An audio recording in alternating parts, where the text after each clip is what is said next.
Assalamualaikum warahmatullahi wabarakatuh. Perkenalkan, nama saya Resya Brilianti dengan NIM 2134314 dari Prodi Informatika. Pada kesempatan kali ini saya akan mempresentasikan tugas akhir semester Logika Matematika dengan dosen pengampu Bapak I.I. Permana. Di sini saya akan membahas 6 materi mengenai himpunan. Yang pertama, notasi himpunan dasar dan definisi himpunan. Definisi himpunan. Himpunan itu biasa disebut sebagai set, merupakan kumpulan objek-objek yang punya syarat tertentu dan jelas. Terus, himpunan ini juga dianggap sebagai satu kesatuan, di mana objek yang ada pada himpunan tersebut dapat berupa bilangan, manusia, hewan, tumbuhan, negara, dan sebagainya. Terus objek yang ada ini itu biasanya disebut sebagai anggota atau elemen dari himpunan yang kita sebutkan tadi. Misalnya kita punya himpunan hewan gitu. Di dalamnya itu mungkin ada monyet, singa, serigala, dan sebagainya. Kemudian kita udah sebutkan tadi kalau di himpunan itu punya syarat dan jelas.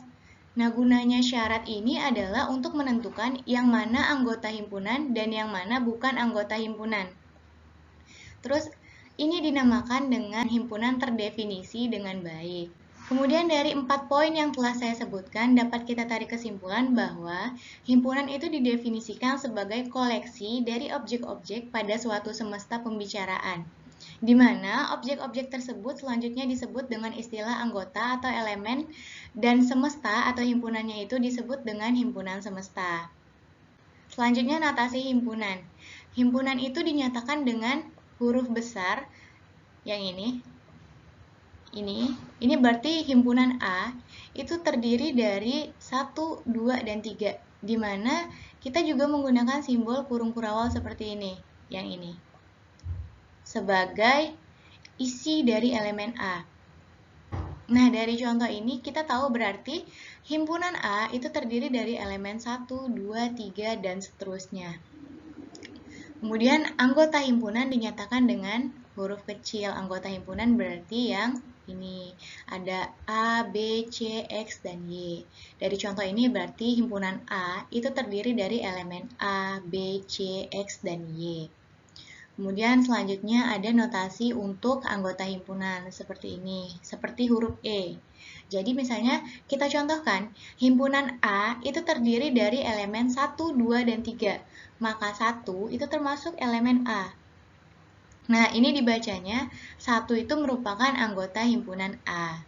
Selanjutnya notasi bukan anggota himpunan seperti ini. Nah, contohnya nih kita punya, tadi kita kan udah punya tuh himpunan A, elemennya 1, 2, dan 3. Terus kalau kita masukkan 4, berarti 4 itu bukan elemen A, karena dia tidak ada dalam elemen A. Jadi 4 bukan elemen A, atau 4 bukan anggota himpunan A. Nah, selanjutnya ada notasi himpunan bagian, seperti huruf C kayak gini. Nah, itu maksudnya adalah himpunan A merupakan himpunan bagian dari himpunan B. Misalnya kita contohin A subset B gitu. Jadi itu berarti himpunan A itu termuat di dalam himpunan B. Nah, selanjutnya ada notasi proper subset seperti ini, atau himpunan bagian sejati. Nah, misalnya nih kita punya dua himpunan nih, ada himpunan A sama himpunan B. Terus A ini merupakan himpunan bagian atau subset dari B, tapi A-nya nggak sama B. Jadi kita bisa tulis A itu proper subset dari B. Nah, ini sebagai contohnya, kita kan tadi punya dua himpunan, A sama B. Nah, elemen dari himpunan A itu ada 1, 2, 3, 4, dan 5. Terus elemen B itu ada 1, 2, 3. Di sini yang menjadi proper subsetnya adalah B. Kenapa? Karena semua anggota B, elemen B ini ada di elemen A. Jadi B ini merupakan bagian sejati dari himpunan A. Notasi selanjutnya itu ada banyaknya anggota himpunan, ditulis seperti ini. Nah, maksudnya itu adalah berapa banyak elemen yang terkandung dalam himpunan tersebut. Misalnya nih, kita punya himpunan A, isinya itu A, B, C, D, sama E. Berarti kan himpunan A ini ada 5 anggota, maka ditulis seperti ini. Kemudian notasi yang terakhir itu ada huruf U kapital ya, karena kan himpunan itu ditulis dengan huruf kapital. Maka U kapital kita tulis seperti ini. Seperti ini. Nah, U ini maksudnya adalah himpunan universal atau semestanya. Nah, kita misalin kita buat diagram Venn seperti ini.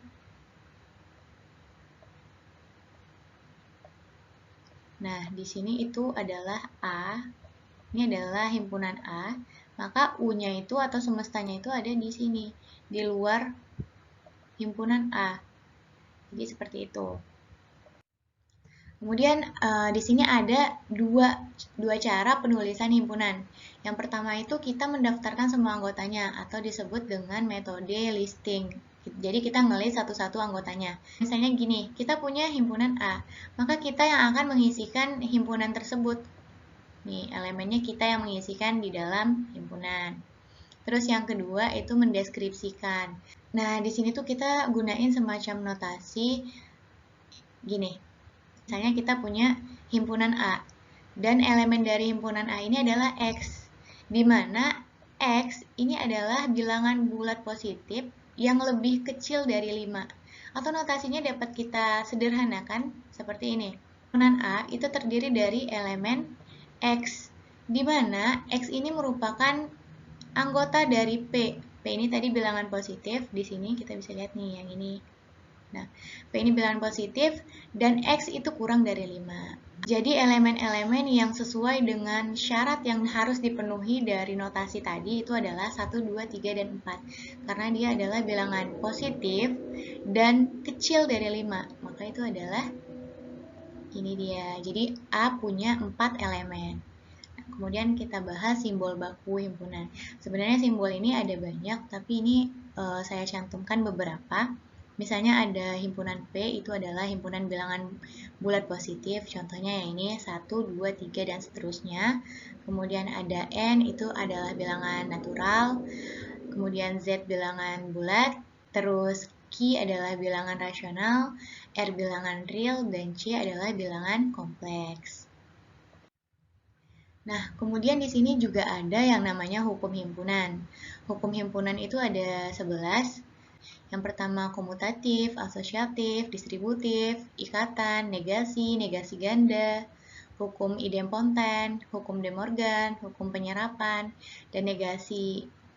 Nah, selanjutnya kita masuk ke materi yang kedua, yaitu subset, superset, dan set kesetaraan.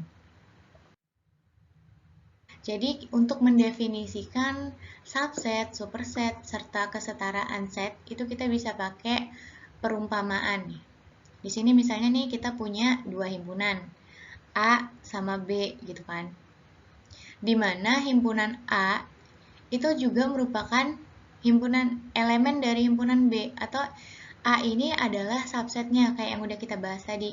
A ini termuat di B, maka bisa kita ambil kesimpulan bahwa A adalah subset atau himpunan bagian dari himpunan B, atau elemen A itu termasuk ke dalam elemen B, elemen himpunan B. Nah, itu dilambangkan dengan A subset sama dengan B gitu. Atau itu juga ekivalen kalau kita nulisinnya B sebagai superset atau superhimpunan dari A. Itu dilambangkannya kayak gini, C kebalik. Jadi misalnya kalau yang subset, dia itu C kayak gini, boleh kayak gini. Tapi kalau yang superset, dia kayak gini, C kebalik. Nah, terus selanjutnya, sama kayak tadi, misalnya kita punya dua himpunan lagi, tapi A tidak sama dengan B. Tapi elemen A ini tetap termasuk ke dalam elemen himpunan B. Nah, maka kita dapat tarik kesimpulan bahwa A merupakan himpunan bagian sejati atau proper subset dari B. Ditulis A proper subset tidak sama dengan B, atau dia ekivalen dengan B adalah superhimpunan sejati atau proper superset dari A. Kayak gini. Nah, itu bedanya ada yang tidak sama dengan. Nah, kalau yang tadi itu pakai sama dengan kayak gini, tapi kalau yang ini dia tidak sama dengan seperti ini. Nah, seperti ini. Nah, kemudian kalau kesetaraan set, kita dapat menyimpulkan bahwa dua himpunan itu setara apabila kedua himpunan itu, misalnya A sama B tadi, punya elemen yang sama. Contohnya adalah misalnya A ini elemennya 1, 2, 3, terus himpunan B itu elemennya 3, 2, 1 gitu kan. Maka itu dapat dikatakan A sama dengan B atau A setara dengan B. Ini secara singkatnya nih. Singkatnya nih misalnya kita punya dua himpunan kan ya. Terus himpunannya itu A sama B. Terus yang A ini merupakan himpunan bagian atau subset dari himpunan B. Atau singkatnya itu A termuat di dalam B gitu. Dan B ini merupakan superhimpunannya A. Atau lebih singkatnya B ini memuat A. Terus kita bisa lihat ini kesimpulan tadi dari gambar ini. Di sini kita bisa lihat ini adalah elemen A. Elemen A ini termuat di dalam elemen B. Maka dapat kita katakan bahwa A ini adalah subsetnya dari B atau A ini merupakan himpunan bagian dari B. Selanjutnya simbol subset dan superset. Nah, tadi kita udah bahas kalau simbolnya itu ini buat subset dan ini buat superset. Kemudian simbol ini juga sama dengan simbol subset sama dengan dan superset sama dengan. Jadi kita bisa nuliskan dia seperti ini ataupun seperti ini tergantung dengan keadaannya nanti. Nah, dari kedua simbol yang sama ini, ya baik yang tidak pakai sama dengan ataupun yang pakai sama dengan seperti ini, itu sama-sama punya arti yang sama, tetapi simbol yang tanpa sama dengan subset yang seperti ini dan superset yang seperti ini lebih banyak dipakai buat mengindikasikan masing-masing himpunan bagian daripada yang tidak sama dengan, misalnya kayak gini. Nah, ini tidak sama dengan. Jadi beda ya antara yang subset, subset sama dengan, dan subset tidak sama dengan. Jadi itu beda tergantung nanti elemen yang ada pada sebuah himpunan. Terus ini analoginya nih, penggunaan simbol yang subset sama dengan dan subsetnya doang, itu tuh maksudnya hampir sama dengan ketika kita menggunakan simbol ketidaksamaan. Nih, yang kurang dari sama dengan dan kurang dari. Nih, misalnya kita punya pernyataan bahwa X itu lebih kecil atau sama dengan Y. Maka dari pernyataan tersebut dapat kita ketahui bahwa X itu bisa sama dengan Y atau bisa juga nggak sama sama Y, tapi X itu udah pasti kecil dari Y. Sama kayak penggunaan simbol subset tadi.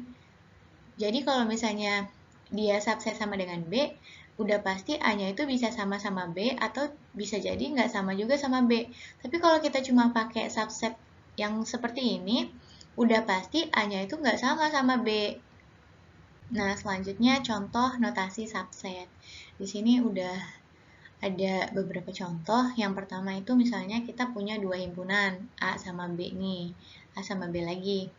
Terus di sini dibilang kalau A ini merupakan proper subset atau himpunan bagian sejati dari B.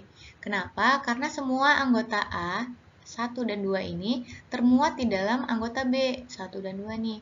Tapi ada 3, berarti dia merupakan bagian himpunan sejati atau himpunan bagian sejati proper subset dari B gitu.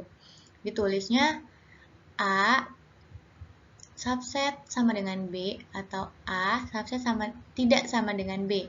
Dua-duanya benar. Karena apa? Karena A-nya nggak sama dengan B. Karena ada 3-nya. Tapi kalau misalnya dibilang subset sama dengan itu juga benar.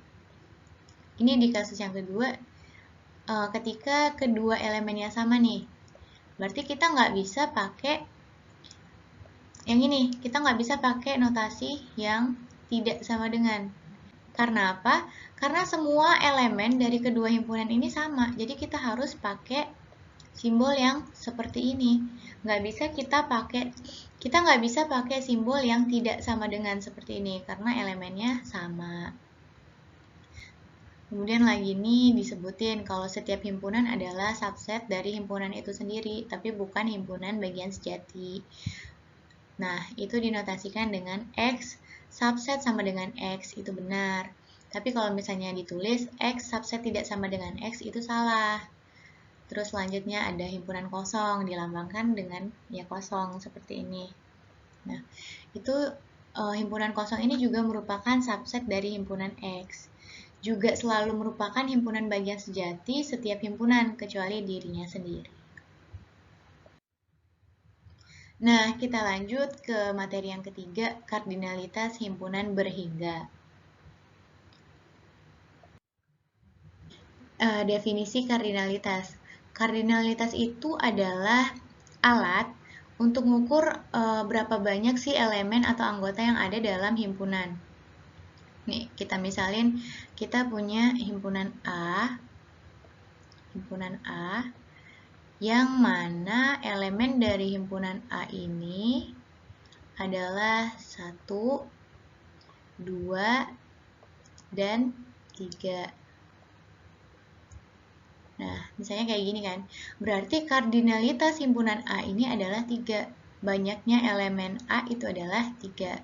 Itu hampir sama dengan ketika kita menuliskan seperti ini. Banyak himpunan elemen A itu sama dengan 3. Nah, untuk lebih mudahnya kita misalkan dengan contoh ini. Misalnya nih kita punya 2 himpunan, A sama B. Terus A ini kardinalitasnya sama dengan B. Jadi dinotasikan banyak elemen A itu sama dengan banyak elemen B. Itu jika terdapat fungsi bijektif F dari A ke B. Terus kalau misalnya A ini kurang dari atau sama dengan banyak elemen B, itu ditulisnya seperti ini. Nggak jauh beda sama yang fungsi bijektif, tapi ini dikatakan kurang dari sama dengan B ketika dia punya fungsi injektif dari A ke B. Atau nih secara singkatnya nih ya, kita dapat mengatakan kalau kardinalitas A dan B itu sama ketika elemen A dan elemen B itu dapat dipasangkan satu-satu tepat 1 kali. Jadi elemen A dipasangin ke elemen B itu tepat 1 kali dan semua elemen itu dapat pasangan.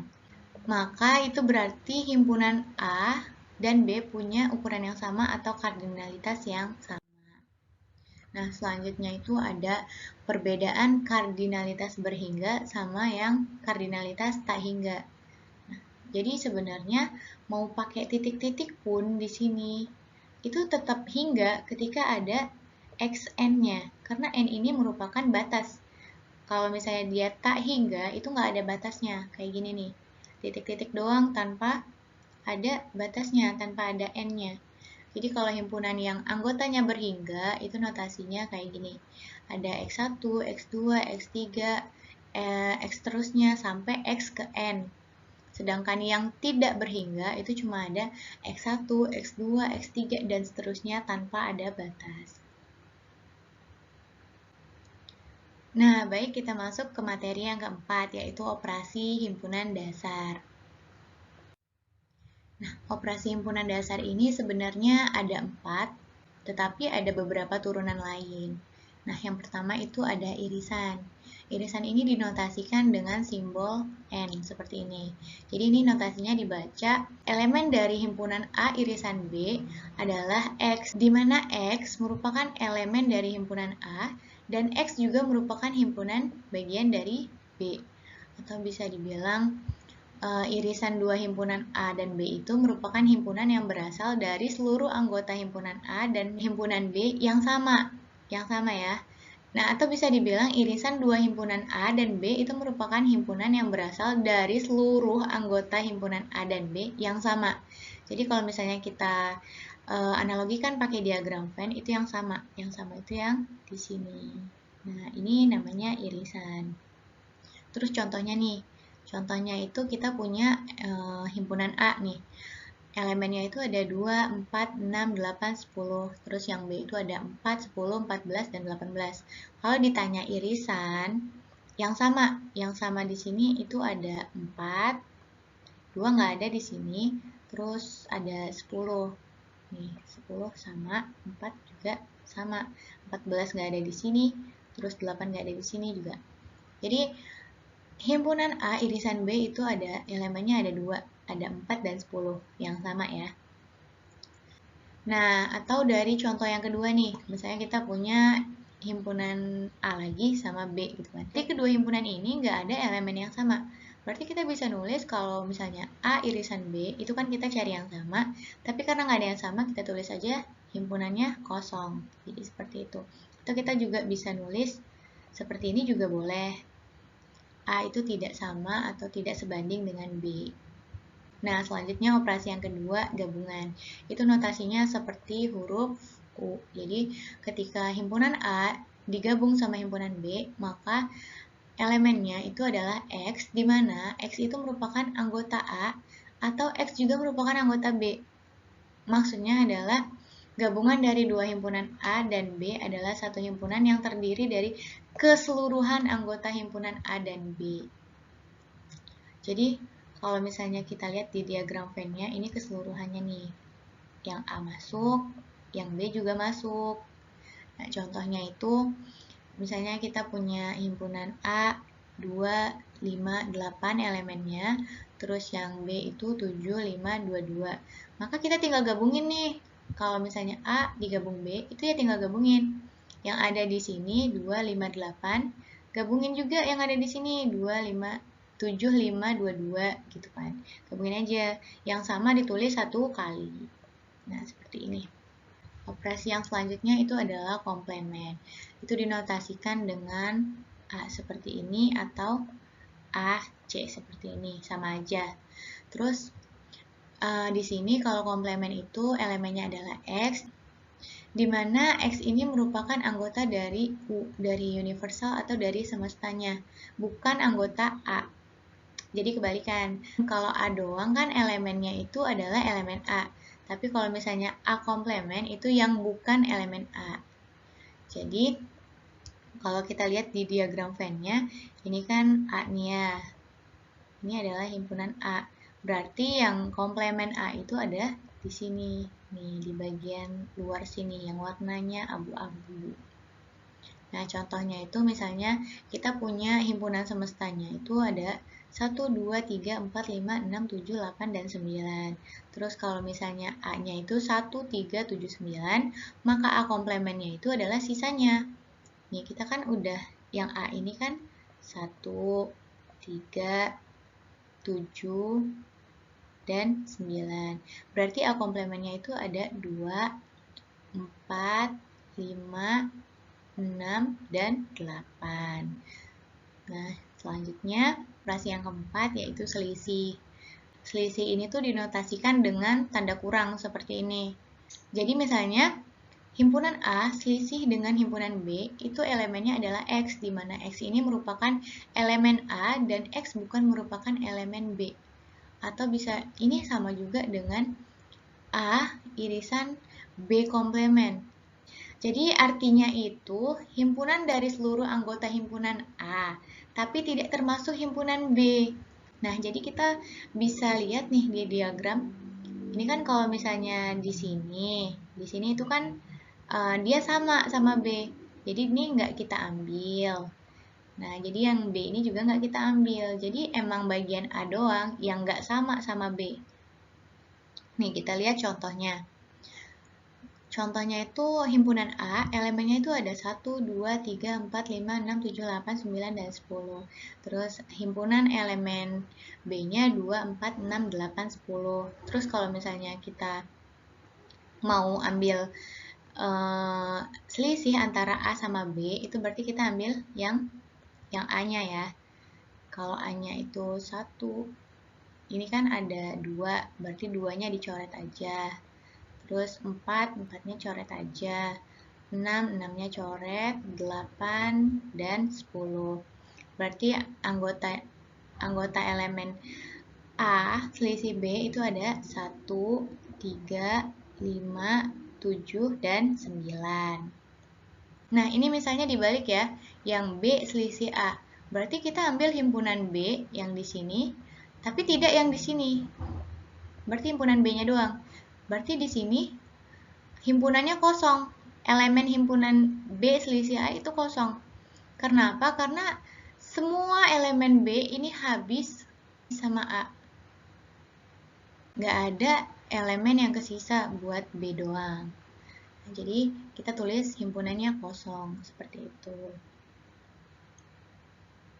Nah, seperti yang saya bilang tadi, ini adalah operasi turunan dari operasi dasar. Ada beda setangkup dan perkalian kartesius itu juga termasuk. Nah, operasi himpunan beda setangkup ini menghasilkan anggota-anggota himpunan yang dioperasikan tetapi tidak termasuk anggota irisannya. Jadi kalau misalnya operasi beda setangkup itu, kita mau melakukan operasi beda setangkup untuk himpunan A dan B gitu kan. Berarti kita akan menghasilkan suatu himpunan yang anggotanya ada pada himpunan A atau B, tapi tidak pada keduanya, atau yang bukan gitu. Hampir sama dengan komplement, tapi beda gitu. Operasi beda setangkup ini dinyatakan dengan tanda plus dengan lingkaran seperti ini. Kemudian untuk notasinya, beda setangkup itu dinotasikan seperti ini. Elemen A setangkup B itu adalah X, di mana X merupakan elemen A, tapi X bukan elemen B, dan X itu elemen B, tapi bukan elemen A. Atau itu sama dengan ketika kita menuliskan operasi A digabung B dikurang A irisan B. Seperti ini. Atau sama juga ketika kita menuliskan operasi A selisih B digabung dengan B selisih A. Seperti itu. Baik, yang selanjutnya produk kartesius. Produk kartesius ini hampir sama dengan perkalian kartesius. Karena produk kartesius ini merupakan himpunan semua pasangan terurut antara A sama B, di mana yang A berasal dari himpunan A dan yang B berasal dari himpunan B.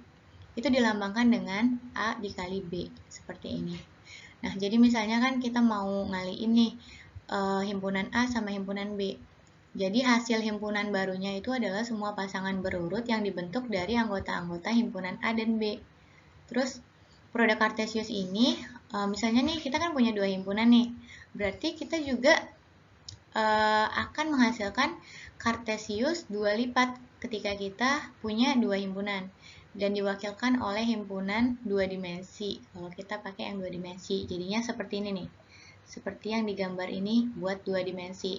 Yang pertama, A itu elemennya adalah X, Y, dan Z. Sedangkan elemen dari B itu adalah 1, 2, sama 3.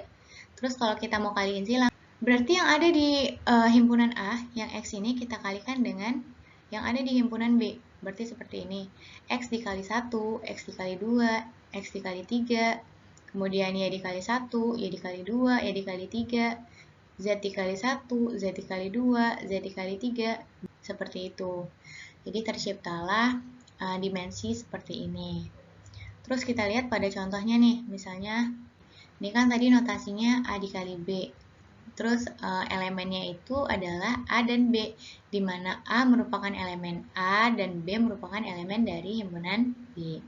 Contohnya, kita punya himpunan C, isinya itu 1, 2, dan 3. Dan himpunan D yang isinya A sama B. Berarti kalau kita kaliin C sama D, kita kali ini yang 1 dikali A, yang 1 dikali B, 2 dikali A, 2 dikali B, 3 dikali A, sama 3 dikali B. Kayak gitu. Nah, materi yang keenam ada prinsip inklusi dan eksklusi. Prinsip inklusi dan eksklusi ini dapat kita misalkan dengan misalnya kita punya dua himpunan. Nah, jadi di sini kita akan melakukan penjumlahan antara elemen himpunan A dengan elemen himpunan B untuk menghitung banyaknya elemen A yang tidak terdapat dalam B dan banyaknya elemen B yang tidak terdapat dalam A tepat satu kali.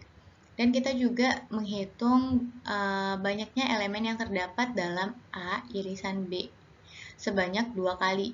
Dengan demikian, pengurangan banyaknya elemen yang terdapat dalam A irisan B dari jumlah elemen A ditambah jumlah elemen B membuat banyaknya anggota A irisan B dihitung tepat satu kali. Begitu dapat kita tuliskan rumusnya sebagai elemen A gabungan B itu adalah elemen A ditambah elemen B dikurang dengan elemen A irisan B, seperti ini. Nah, langsung saja kita lihat contohnya.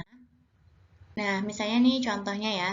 Contohnya tuh dalam sebuah kelas ada 25 nih. 25 mahasiswa yang suka MTK diskrit ya, 25 suka MTK diskrit.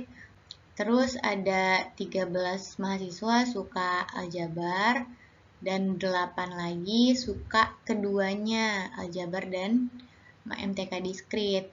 Terus pertanyaannya, berapa mahasiswa yang terdapat dalam kelas? Jadi kita kan di sini disuruh menghitung jumlah mahasiswa dalam kelas berdasarkan dua himpunan nih.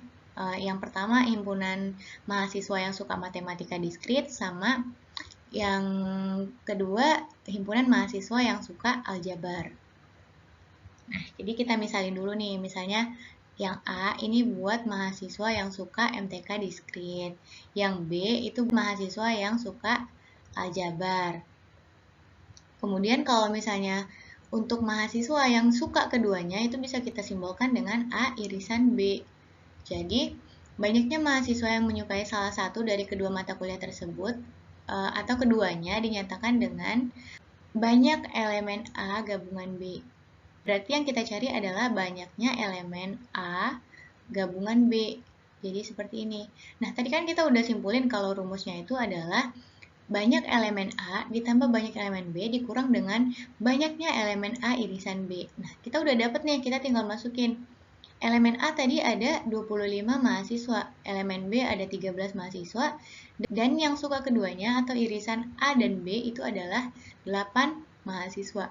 Jadi ini kita tambahin 25 tambah 13, itu hasilnya 38, terus kita kurangin dengan 8, itu hasilnya 30. Jadi dalam satu kelas tersebut terdapat 30 mahasiswa.